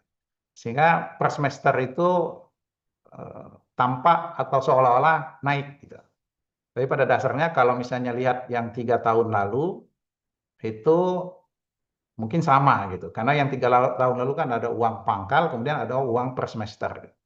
Nah, yang terakhir yang kami lihat untuk di MIPA, semua program doktor di MIPA itu SPP per semesternya 25 juta. Nah, nanti mungkin harus selalu cek ke UI ya, Bu, karena biasanya prodi tidak terlibat di dalam penentuan pembiayaan kuliah gitu. Jadi prodi lebih fokus ke masalah akademik gitu, topik riset dan lain sebagainya gitu. Kemudian ya, jadi baiknya Bu, apa namanya, kalau ada mencoba untuk approach dosen di Departemen Matematik, sehingga nanti sebelum apa namanya perkuliahan itu bisa mendiskusikan topik gitu, mungkin bersama menyusun pra proposal, sehingga nanti ya bisa bisa apa namanya mengingatkan kembali gitu kalau sudah lama tidak terlibat terkait dengan penelitian-penelitian ini. Ya, secara umum seperti itu. Itu yang bisa saya sampaikan, Bu Debbie. Iya, mohon izin Prof. Henry, mungkin yang terakhir dari Bu Dewi Sanjaya. Untuk bahasanya, Prof, apakah harus bahasa Indonesia atau boleh bahasa Inggris? Yang pertama nanti ada kewajiban publikasi, publikasi ilmiah dan publikasi internasional, yaitu harus bahasa Inggris. Jadi membuat proceeding minimal yang publikasi ilmiah, kemudian yang publikasi internasional, jurnal, nah itu bahasa Inggris pastinya. Sementara untuk yang disertasinya, ya bisa dipilih gitu. Nanti bisa diskusikan dengan pembimbingnya. Karena kita di Departemen Matematik itu di S2-nya itu sudah banyak juga mahasiswa internasional gitu. Dari beasiswa KNB maupun UI Grade yang mana yang mereka berbahasa Inggris, kemudian nanti penulisan tesisnya bahasa Inggris, dan bahkan kalau mereka ikut kelas, nah biasanya kelasnya sudah bahasa Inggris. Ya, kira-kira seperti itu. Baik, terima kasih Prof. Henry untuk jawabannya. Untuk penanya ketiga, sesi pertama atau putaran pertama, kami berikan mungkin kepada Pak Kurniawan dulu, mohon izin Pak Riyadi. Sebelumnya kami ingatkan kembali kepada para peserta yang ingin bertanya secara langsung agar menyampaikan pertanyaan secara singkat, jelas dan langsung kepada intinya saja untuk menghemat waktu. Kepada Pak Kurniawan, kami persilahkan, Bapak.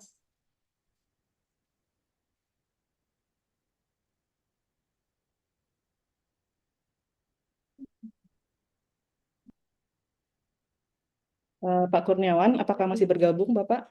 Mohon izin. Baik, barangkali sedang ada kegiatan lain.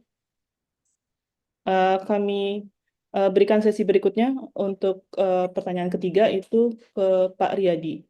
Silakan, Bapak. Assalamualaikum warahmatullahi wabarakatuh. Waalaikumsalam. Terima kasih atas pemaparannya, Pak. Tadi kalau saya lihat kurikulumnya dominannya ke arah bioinformatika ya. Kebetulan sekali saya sangat lagi belajar juga. Pertanyaannya adalah mungkin kepada Pak Dipo atau Bu Kiki ya. Apa batasan antara S2 dengan S3 penelitiannya ya? Karena kalau saya rangkum-rangkum beberapa ngobrol sama teman, inti utamanya adalah suksesi di Q1, Q2 atau Q3 seperti itu. Kadang kita lihat lah sepertinya sederhana judulnya ini, standar S2 lah misalkan ya Pak ya. Kok bisa lulus di S3 padahal menurut kita itu materinya improve-nya nggak banyak lah seperti itu. Itu kan versi subjektif saya mungkin ya Pak ya. Lalu apa standarnya? Apakah cukup tervalidasi atau tembus di Q1, Q2? Apakah sudah dianggap layak? Atau mungkin ada sesuatu yang lebih lebih heboh lah atau lebih hebat lagi selain daripada Q1, Q2 tadi misalkan di dalam pelaporannya atau dan sebagainya. Oke. Itu ya. Nah, kepada Pak Dipo dan Ibu Kiki, saya nggak tahu ini, saya ada judul misalkan terkait bioinformatika, bikin modeling yang selama ini pakai NGS BLAS, perhitungan apa tuh alignmentnya, ya kan? Itu yang paling terbaik saat ini. Saya ada sedikit rencana, misalkan membuat suatu terobosan bagaimana graf itu, ya metode graf dalam hal ini spanning tree itu mau saya jadikan sebagai rujukan supaya proses reduce suatu matriks yang tadinya bisa jadi kecil dan terus tambah kecil, dia bisa men-tracing ya, men-tracing asal muasalnya, sehingga kecenderungan dia untuk akurasi lebih tinggi itu sangat menurut saya sudah mencoba tapi masih akurasi masih 60%, itu agak menjanjikan seperti itu. Nah, saya bingung nih, apakah itu masuk ke dalam pemodelan ataukah masuk ke dalam graf seperti itu. Oke, kemudian pertanyaan berikutnya, izin Pak atau Ibu, terkait untuk masuk ya, itu kan ada ujian terpisah, apakah itu tergabung dalam SIMAK atau ada ujian khusus, dan kira-kira kuotanya berapa begitu, karena kan ya bagi kita ya Pak ya, bagi kita mungkin biaya pendaftaran kalau nggak masuk kayaknya gimana gitu Pak, atau kan kita harus menyiapkan diri kan gitu seperti itu. Nah, itu harus benar-benar maksimal gitu, nggak sebatas iseng-iseng nyoba masuk gitu. Kemudian yang berikutnya terkait tentang bolehkah kita misalkan sudah masuk, ternyata beasiswa yang dijanjikan atau yang sedang kita proses itu belum terbit, ya. Apakah kita bisa cuti di semester 1 itu, seperti itu. Dan yang terakhir, izin terkait tentang hibah dikti. Kemarin dari Bima kan ada PDD ya Pak ya. Nah, itu apakah kita nanti di semester 2 ya, insya Allah semester 2 tahun depan berarti kan, apakah bisa kita join dengan prof-prof yang saya bilang tuh hebat lah, saya hebat di sini, yang kecenderungan lolosnya tinggi lah seperti itu. Yang kan kita ada berharap Pak, dari situ kan nanti kita Scopusnya dibayar, bantu dibayarin kan dari PDD tadi ya Pak ya, Scopus ataupun biaya-biaya yang ngundang dari luar gitu kan, untuk sebagai penguji kita gitu, nantinya bisa tertolong seperti itu. Itu apakah sudah bisa boleh PDD itu di semester 2 nanti? Ya, kurang lebih itu Pak, mohon maaf agak banyak, terima kasih Ibu. Baik, terima kasih Pak Riyadi atas pertanyaannya. Barangkali mohon izin Prof. Kiki untuk menjawab pertanyaan Pak Riyadi. Ya, terima kasih untuk pertanyaannya Pak Riyadi. Yang pertama pertanyaan tentang batasan ya antara S2 dengan S3. Nah, ini agak repot kalau dilihat satu persatu ya. Karena mahasiswa S2 kita juga ada Iya, yang iya, iya. publikasinya di Q1 dan Q2 gitu ya. Jadi tidak bisa hanya dilihat Q1 Q2-nya saja.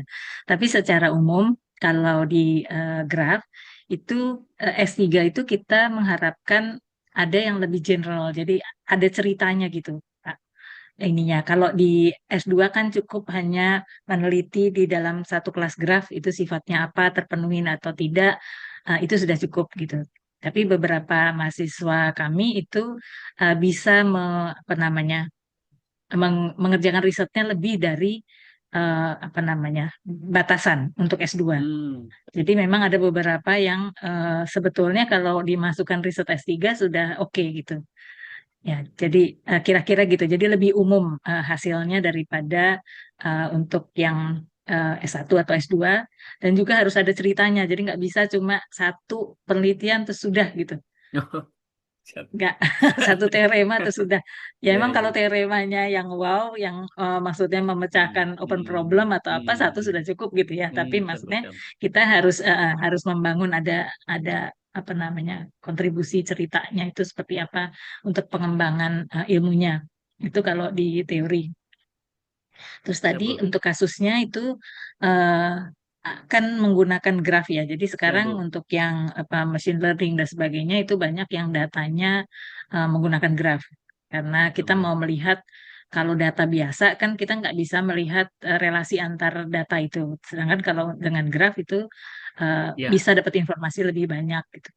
Nah, jadi tergantung apakah Bapak misalnya mau meneliti sifat grafnya atau mau apa namanya eh, Eh, mencari solusi menggunakan solusi. graf gitu. Yap. Jadi kalau mau melihat Hmm. apa namanya grafnya ya masuknya ke graf. Tapi kalau mau Hmm. mencari solusinya dengan bantuan graf, mungkin nanti kita bisa melakukan apa namanya bimbingan bersama. Biasanya kami gitu. Jadi kalau ada Siap, butuh siap, Bu. ya ada butuh ilmu yang lain, kita lakukan kolaborasi begitu. Berarti Untuk promotornya pertanyaan, ini ya Bu ya, promotornya ke ini Bu ya, bisa ya salah satunya gitu ya, Bu, tinggal nanti go-nya siapa gitu iya, ya Bu ya. iya gitu Pak Riyadi. Mungkin eh, sudah bisa menjawab pertanyaannya. Kalau yang lain Kalau kayaknya Bu, ke kalau Bu. Prof. Henry nih. Tapi mungkin Pak Dipo bisa menambah Pak Dipo. Ya, baik, terima kasih Bu Kiki.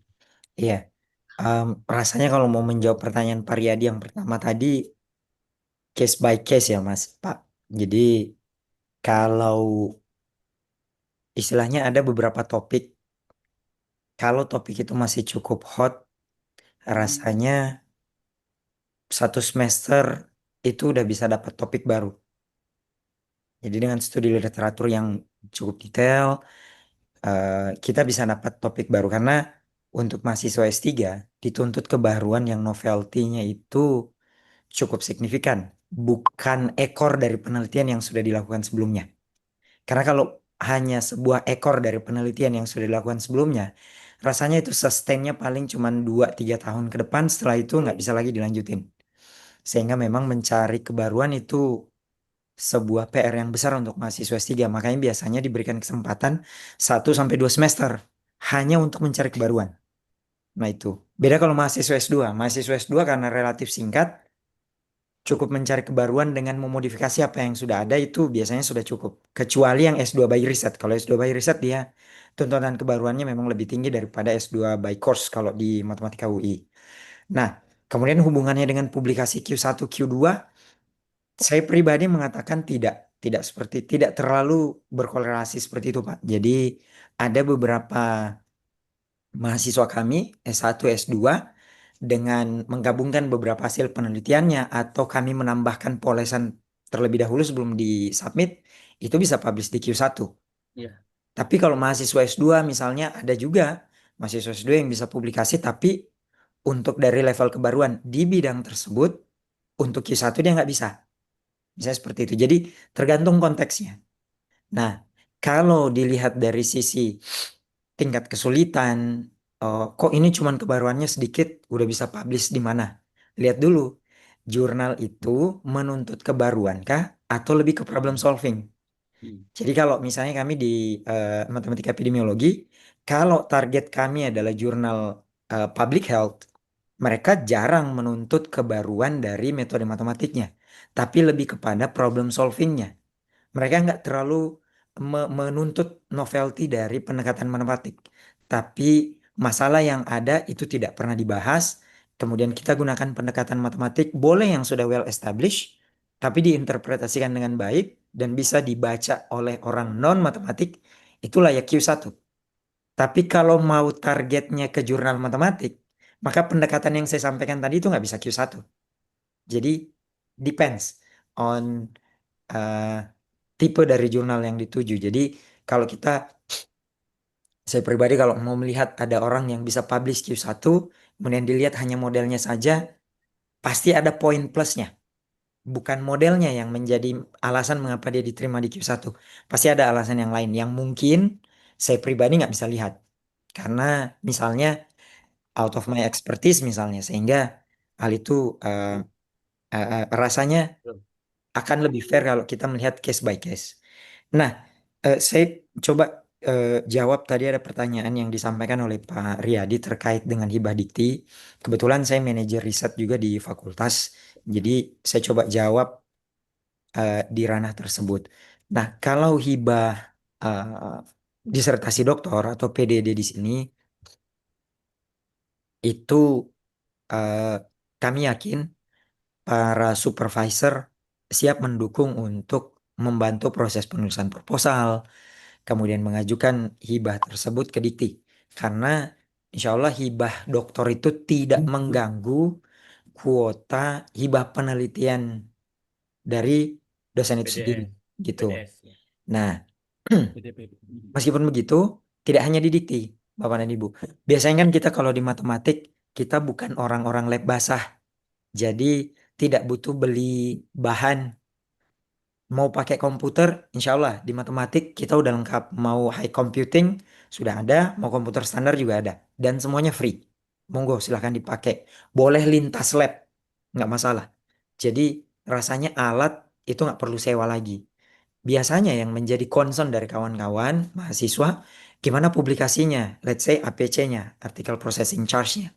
Nah, di fakultas, insya Allah ini akan terus berlanjut. Mudah-mudahan nanti pimpinan-pimpinan berikutnya juga masih bisa menjaga ini tetap sustain. Kami memberikan support untuk bantuan publikasi. Jadi misalnya mahasiswa, dia tidak punya hibah, tapi papernya udah diterima dan harus membayar sekian US dollar. Let's say Q1 dia butuh bayar 15 juta. Insya Allah kita bisa bantu full support untuk itu. Gitu. Jadi Terima insya Allah kasih. kalau di matematik UI kami coba eh bukannya di matematik sih sebenarnya. Sebenarnya di departemen lain pun ini berlaku untuk di Fakultas MIPA. Ini berlaku untuk semua. Jadi kita akan bantu semaksimalnya mencari pendanaan hibah, mencari pendanaan beasiswa sekolah karena hibah itu tidak hanya dari UI, tidak hanya dari Dikti. Setahu saya ada hibah doktor juga dari banyak Pemda. Saya sempat dengar beberapa Pemda itu sedang mencanangkan untuk 1.000 doktor yang mereka targetkan. Jadi kalau nggak salah persyaratannya hanya domisilinya, KTP-nya KTP daerah tersebut. Nah itu bisa dimanfaatkan. Jadi mungkin itu yang saya bisa tambahkan Pak Riyadi. Saya mungkin kalau Pak Henry ada yang mau ditambahin Pak terkait kuota S3, monggo. Terima kasih Pak. Ya, sama-sama. Ya, baik Pak Riyadi. Yang pertama terkait dengan kuota ya. Jadi kuota itu biasanya menentukan fakultas. Seingat saya untuk S3 itu 15 kalau nggak salah. 15 per semester ya. Untuk 2 jalur. 15. 15 orang. Ya, 15. Maksimum ya, maksimum.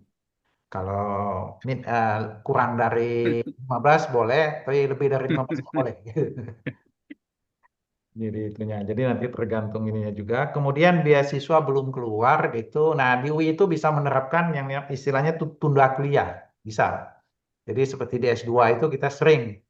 Jadi semester ini saja kemarin yang gelombang 1 atau 15, tapi ada 5-nya itu katanya beasiswanya belum keluar, kemudian baru mengajukan LPDP. Gitu. Iya. Akhirnya mereka pada ini apa namanya tunda kuliah. Oh, boleh ya. Ya, boleh. Jadi bahkan ada Alhamdulillah. tunda kuliah, kemudian ada juga tunda registrasi. Karena ada gelombang dua gelombang kan. Nah, dia gelombang pertama lulus, tapi ternyata beasiswanya belum bisa keluar di gelombang pertama, baru gelombang kedua. Nah, itu istilahnya tunda registrasi. Yang memungkinkan juga. Nah, tapi untuk tunda kuliah itu maksimum 2 semester. Jadi maksimumnya itu 2 semester. Bisa tunda kuliahnya. Jadi kalau sudah lebih dari 2, ya mungkin akan dihapus oleh UI gitu. Jadi harus ujian lagi gitu. Jadi seperti itu gitu. Prof, izin Prof, itu semester 1 udah langsung boleh ya Prof? Andai kata ada sesuatu yang Ya, bisa. Apa namanya istilahnya tunda kuliah. tunda kuliah, siap Prof. Ya. Karena izin Prof, kalau di Fakultas Teknik, saya kan udah mencoba juga di bagian prodi optimasi itu Prof, di sana, teknik industri, nggak boleh Prof. Jadi saya nunggu UI makanya. Oh ya. Terima Kalau kasih. S2 Nunggu boleh. matematika maksudnya. Ya, sejauh ini di S2 boleh gitu. Nah, Alhamdulillah. Terima kasih Prof. Di MIPA ya Boleh Prof ada ya. sejauh ini karena kita baru melakukan gitu ya. Itunya. Oh ya, baru melakukan. Siap Prof, siap. Ya. Kemudian ya itu Ujian. Ujian kemudian tadi gabung sama SIMAK ya Prof? ujiannya. Ya. Ya, Apa betul. terpisah? Jadi, apanya? Ujiannya terpisah atau gabung sama ini Oh Prof? ya, tadi nanti ujiannya itu ada 2 kali. Jadi ya seperti yang saya sampaikan tadi, melengkapi brosur waktu mendaftar, kemudian melengkapi ijazah, praproposal, kemudian ujian SIMAK. Nah, ujian SIMAK tertulis biasanya apa PTA sama bahasa Inggris ya kalau nggak salah. Kemudian yang berikutnya nanti setelah itu ujian wawancara terkait praproposalnya. Nah, itu nanti ujian wawancaranya itu di Departemen Matematik. Nanti akan disampaikan gitu, jadwalnya. Biasanya ujiannya online, Zoom lah misalnya, webinar online, supaya tidak perlu datang ke matematik. Jadi itu nanti akan membahas terkait dengan pra-proposal yang disampaikan. Tapi pra-proposal itu tidak harus yang menjadi proposal gitu. Jadi biasanya pas ujian itu untuk melihat bagaimana apakah calon mahasiswa itu sudah memiliki latar belakang riset atau belum. Gitu. Itu untuk kita ketahui. Ya, secara umum seperti itu ya, Pak. Kayaknya yang untuk hibah dan S3 tadi sudah dijawab oleh Pak Dipo dan Bu Kiki. Baik, itu dulu Bu Debbie. Ya. Oke. Terima kasih, Prof. Baik, terima kasih Bu Kiki, Pak Dipo, dan Prof. Hendri untuk jawabannya. Kita masih punya waktu, Bapak Ibu sekalian. Kami membuka putaran kedua pertanyaan. Kalau masih ada dari peserta webinar yang ingin bertanya, kami persilahkan.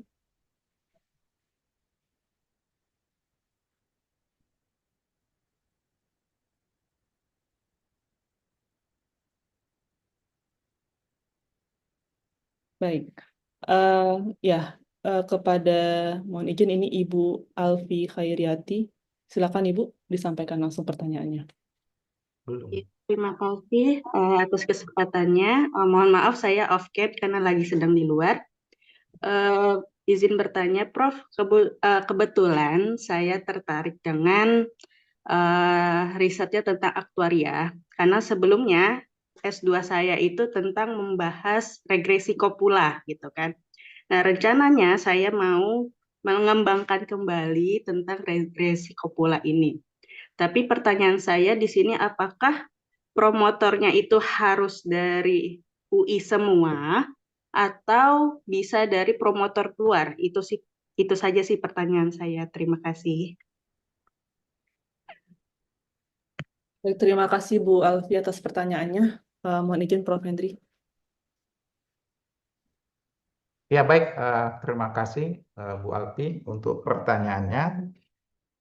Pertama terkait dengan ini dulu Bu ya, terkait promotor ya. Jadi promotor itu untuk promotor pertama itu ya harus dari Universitas Indonesia. Jadi tidak harus dari matematik, tapi kalau berdasarkan aturan UI itu adalah dosen tetap di Universitas Indonesia gitu. Nah, sementara untuk co-promotornya itu maksimum 2, nah itu bisa di luar Universitas Indonesia gitu. Nah, akan tetapi nanti ya penentuan co-promotornya itu ya sangat tergantung dari promotornya. Jadi harus didiskusikan dengan promotornya terkait dengan co-promotor yang diminta. Supaya nanti ada komunikasi antara tim pembimbing tersebut. Kemudian terkait dengan topik, ya ini sangat tergantung dengan promotornya. Jadi misalnya terkait dengan regresi kopula misalnya, ya sejauh ini sepengetahuan saya itu di UI itu banyak yang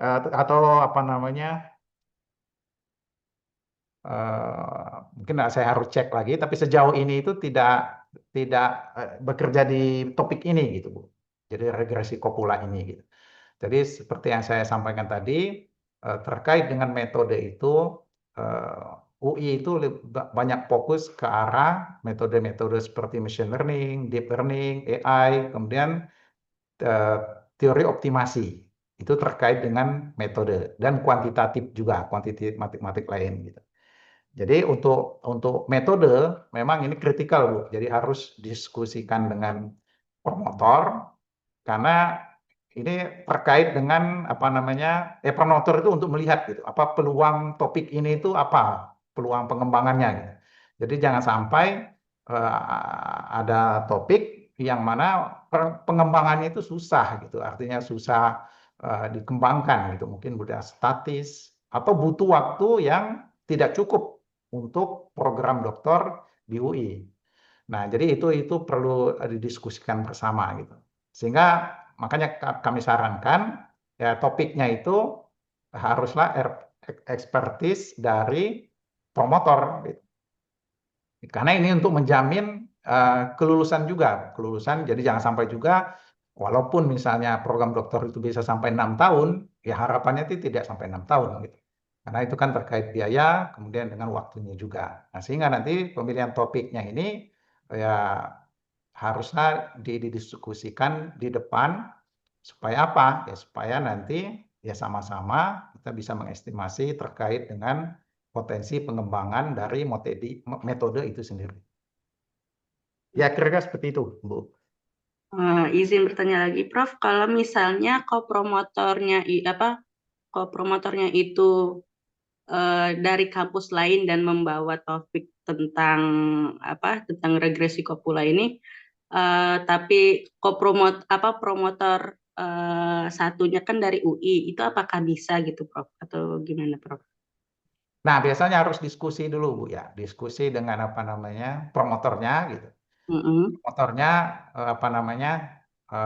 ya harus melihat gitu.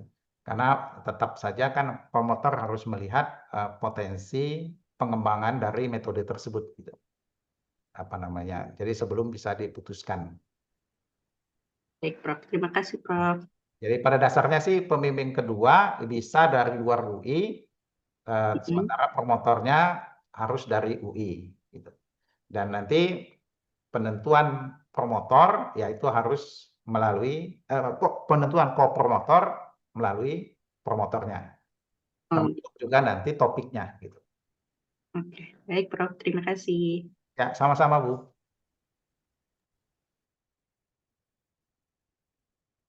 Baik, terima kasih Prof. Hendri atas jawabannya.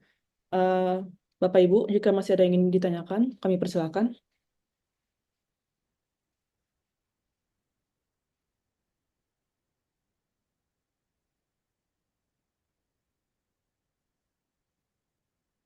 Baik, jika sudah tidak ada pertanyaan, demikianlah rangkaian acara webinar kita pada hari ini. Kami berharap acara ini, webinar pembukaan program studi Doktor Matematika UI hari ini, dapat memberikan motivasi yang lebih kepada Bapak Ibu untuk dapat melanjutkan studi lanjutnya, studi doktornya. Kemudian juga dapat menginspirasi teman-teman, Bapak Ibu semua, untuk terus berkarya dan melanjutkan risetnya di matematika. Kami ucapkan terima kasih kepada seluruh narasumber, Prof. Henry, Prof. Kiki, dan Bapak Dr. Dipo Aldila. Kemudian terima kasih kepada panitia dan peserta yang telah berpartisipasi. Akhir kata, saya mewakili panitia, mohon maaf apabila terdapat kesalahan dan kekurangan selama acara berlangsung. Saya tutup acara hari ini. Assalamualaikum warahmatullahi wabarakatuh. Waalaikumsalam. Waalaikumsalam warahmatullahi wabarakatuh. Ya, pamit Bapak Ibu. Ya, terima kasih Bapak Ibu, Bu Debi, Pak Baskoro. Terima kasih.